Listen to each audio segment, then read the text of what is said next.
Bienvenue dans cette vidéo où je vais vous montrer un principe fondamental. Je vais vous permettre d'expérimenter un principe fondamental de la méthode Feldenkrais.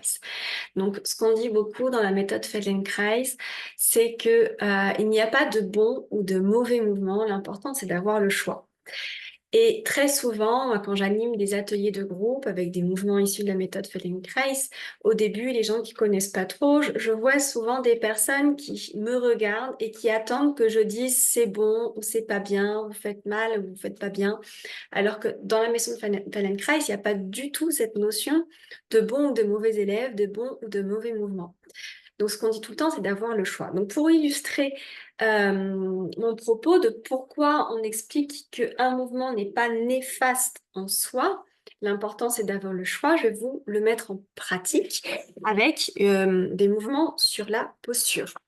Donc, par exemple, si on applique ce principe ou cette philosophie à la posture, l'idée, c'est que avoir le dos rond, c'est pas mauvais en soi. Il y a des moments de la journée ou des phases où on a besoin du dos rond. D'être dans le dos creux, c'est pareil. C'est un mouvement qui peut être bénéfique, autant le dos rond que le dos creux. Par exemple, le dos rond, il peut servir à rouler au sol quand on tombe, à amortir les chutes. Le dos creux, il peut servir à aller cueillir des pommes pour mon univers de tous les jours, ou à aller chercher un objet sur une étagère, ou simplement à s'étirer. Ce qui est important dans le quotidien, c'est d'avoir un équilibre entre le dos rond et le dos creux, c'est d'avoir le choix des possibilités, et aussi de savoir trouver le dos droit. C'est où le dos droit? Et pareil, pour ce dos droit, il n'y a pas de bonne définition, c'est plus une question au quotidien.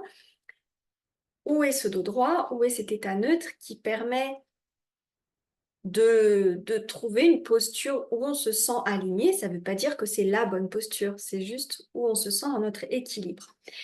Et ce qui est important, c'est de trouver un équilibre autant dans le dos rond que dans le dos creux, mais aussi parfois d'avoir le choix de rester juste droit. Donc moi, par exemple, qui avait une tendance plutôt hyperlaxe, hypotonique quand j'étais adolescente, j'ai commencé la méthode Feldenkrais très, très tôt, donc je pourrais plus dire que j'ai ce profil-là. Par contre, j'ai quand même une tendance à être très souple, très flexible dans tous les sens. J'ai fait de la danse orientale aussi adolescente.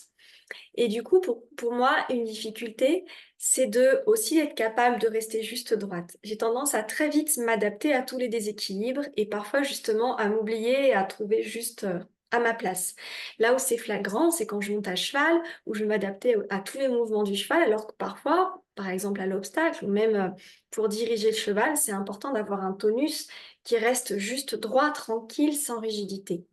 Donc c'est important, voilà, d'avoir le choix entre la flexibilité, la posture tonique, une direction, le choix des directions, voilà, et que le tonus tonico-postural, le dialogue tonico-postural soit capable de s'ajuster à différentes situations et de ne pas avoir juste un seul schéma pour y répondre.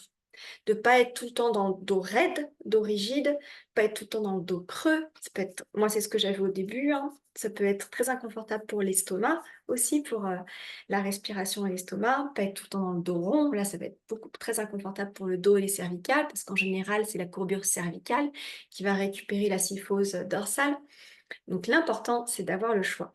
Dans le mouvement, comment on va mettre ces principes en mouvement? Donc je vous propose de suivre cette très très très courte séance. Donc vous pouvez vous asseoir confortablement avec les deux pieds en appui sur le sol et sentez le contact de vos ischions. Les ischions, vous pouvez mettre vos mains sous vos fesses si besoin et bouger un peu sur vos mains. Sentez les deux os que vous avez sous les fesses. Et ensuite, une fois que vous avez trouvé ces os, vous enlevez vos mains et cherchez à vous asseoir sur vos ischions et observez spontanément comment se placent vos épaules, comment se place votre tête sur votre bassin. On ne va pas rentrer ici dans des subtilités, c'est juste pour vous faire découvrir voilà, des notions de base et principes fondamentaux. Observez si vous avez tendance à vous tenir plutôt les épaules enroulées.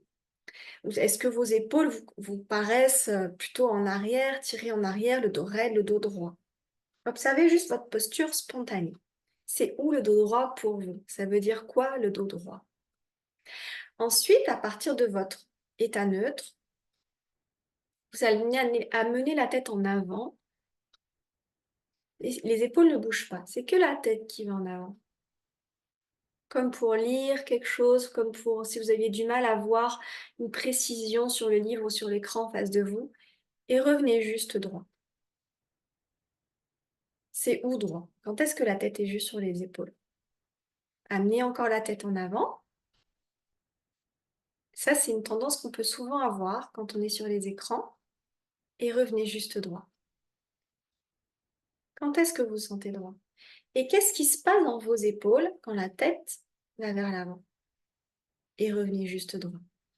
Donc ça, c'est l'un des principes fondamentaux de la méthode Feldenkrais. C'est quand on observe quelqu'un qui a la tête en avant, plutôt que de lui demander de corriger sa position, on va lui demander d'aller dans le sens du mouvement, d'accentuer ce mouvement, mener la tête vers l'avant, et de chercher la position neutre. C'est où la position neutre? Et très souvent, spontanément, la personne va revenir à une posture plus neutre que ce qu'elle était au départ. Vous allez faire la même chose au niveau des épaules. Si c'est quelqu'un qui était voûté, ben on dirait arrondis ton dos, laisse ton dos s'affaisser. Qu'est-ce que fait la tête quand le dos s'affaisse? Moi, je vous montre juste un exemple. Peut-être que vous avez un autre schéma que le mien et c'est pas un problème. Observez juste ce que vous faites spontanément quand votre dos s'affaisse. Et revenez juste droit. C'est où droit? Encore une fois, laissez le dos s'enrouler et observez, est-ce que c'est que les épaules qui partent en avant? Est-ce que la tête reste droite? Est-ce que le bassin bouge? Observez spontanément comment vous faites ce mouvement. Ça veut dire quoi pour vous? Laissez le dos s'affaisser. Et comment vous respirez quand le dos est rond? Revenez juste droit. C'est où le dos droit? Ensuite, vous allez faire un tout petit écart, un tout petit dos rond, tout petit affaissement, comme si vous ne vouliez pas qu'il soit visible de l'extérieur. Et revenez juste droit. Quand est-ce que les épaules reviennent juste au-dessus du bassin? Encore une fois, laissez les épaules à peine aller vers l'avant. Quels sont les muscles qui se relâchent ou qui se contractent pour amener vos épaules vers l'avant? Ça se passe où? Est-ce que ça se passe dans vos épaules? Est-ce que ça se passe dans votre ventre? Dans votre respiration? Et revenez juste droit. C'est où le dos droit? Ensuite, vous mettez vos mains sur votre sternum et vous amenez le sternum. Vous imaginez que le sternum est attiré vers le plafond, vers le ciel. Vous creusez le dos. Que fait la tête? Que fait le bassin? Comment vous faites spontanément? Revenez juste droit. Et recommencez plusieurs fois le mouvement. Vous creusez le dos et revenez juste droit. C'est où le dos droit? Et ensuite, vous faites un tout petit écart par rapport à votre posture initiale. Vous allez à peine dans le creux et observez dans quelle zone de votre dos vous sentez que vous avez quitté la position neutre. Revenez juste droit. C'est où le dos droit? Est-ce que vous sentez un mouvement, par exemple, au niveau de vos ischions? Est-ce que le poids du corps se répartit autrement sur votre bassin quand vous êtes dans le creux?